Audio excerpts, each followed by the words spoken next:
Libre-échange, Sylvain Blondin. Libre-échange, Sylvain Blondin.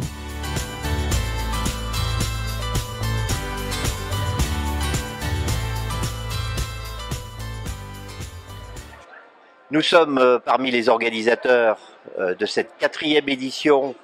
des États généraux de l'eau en montagne et de la conférence internationale sur la gestion des hauts bassins versants, et d'autant plus motivés pour participer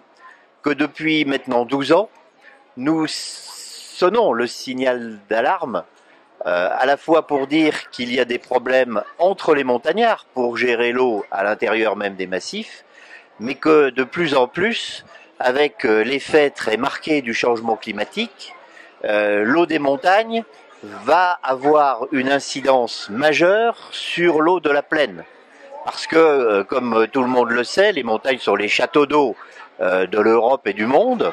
et que l'eau qui alimente nos fleuves et nos nappes vient pour une part très considérable de la zone des massifs.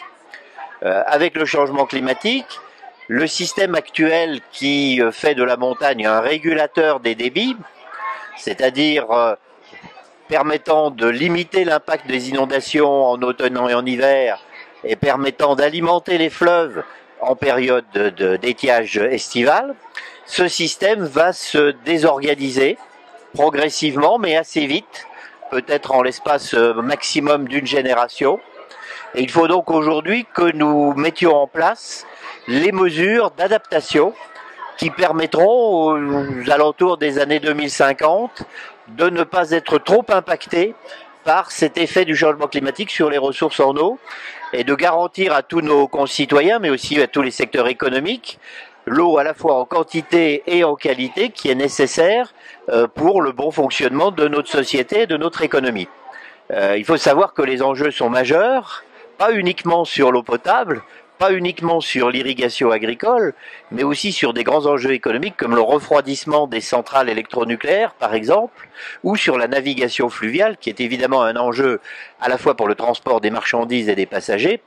qui est fondamental pour le fonctionnement de l'Europe de l'Ouest, et que bien entendu, il faut que l'on puisse continuer à refroidir nos centrales nucléaires, y compris l'été par basses eaux et hautes températures, et bien sûr assurer le passage des bateaux